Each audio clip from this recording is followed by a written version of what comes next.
So last Saturday, protesters around the world protested the process to extradite Julian Assange to American prison to be sentenced for over 100 years to American prison under the Espionage Act.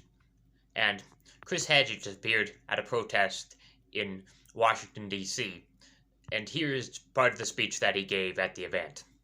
Merrick Garland and those who work in the Department of Justice are the puppets, not the puppet masters.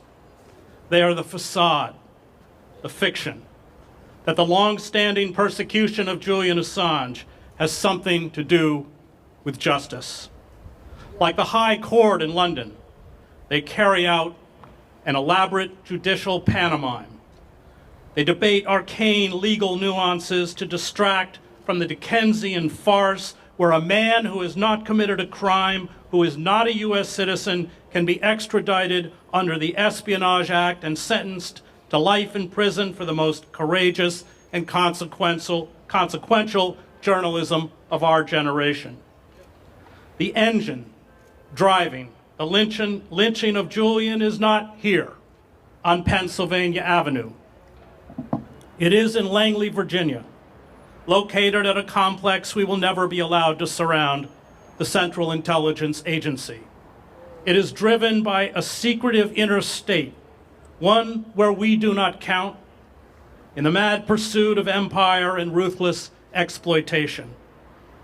Because the machine of this modern Leviathan was exposed by Julian and WikiLeaks, the machine demands revenge.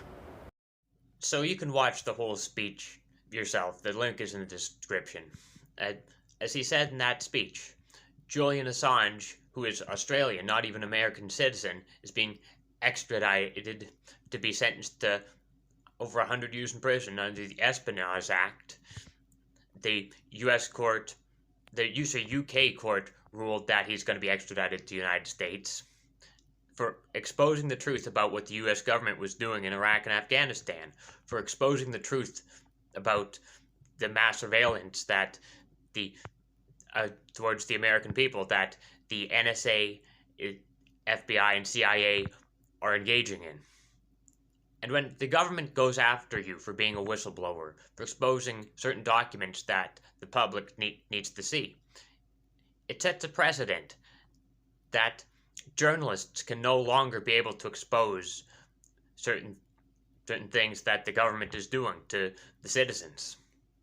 And it's scary. And that's why what's happening with Julian Assange is so important. That's why it's important that he shouldn't be extradited. And there's a reason why people in the squad aren't defending Julian Assange. The only member of the squad that defended Julian Assange is Ilhan Omar. In an interview with The Intercept, AOC said that she supports pardoning Edward Snowden, but doesn't support pardoning Assange. This could apply to either Trump or Biden if you believe that these individuals should be pardoned. Julian Assange, Edward Snowden, reality winner Daniel Hale, and others who have been charged under the Espionage Act because of leaking or publishing information that cut to the heart of some of the crimes of the American empire committed abroad. Should all of those people be pardoned by either Trump or Biden? I do believe that Edward Snowden should be considered.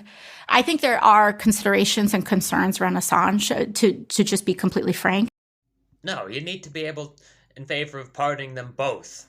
There's a reason why the squad isn't defending Julian Assange. There's a reason why certain people, like the Young Turks, like Sam Seder, like Kyle Kalinske, aren't defending Julian Assange. It's because they're funded by the FBI, the CIA, the deep state, and George Soros to defend the Democratic Party and the powers that be. Defend those institutions. And it's time for us, the people, to take a stand, make our voices loud and clear, and make so that Julian Assange is not extradited and that he does not face prison in the U.S. Anyway, there you have it.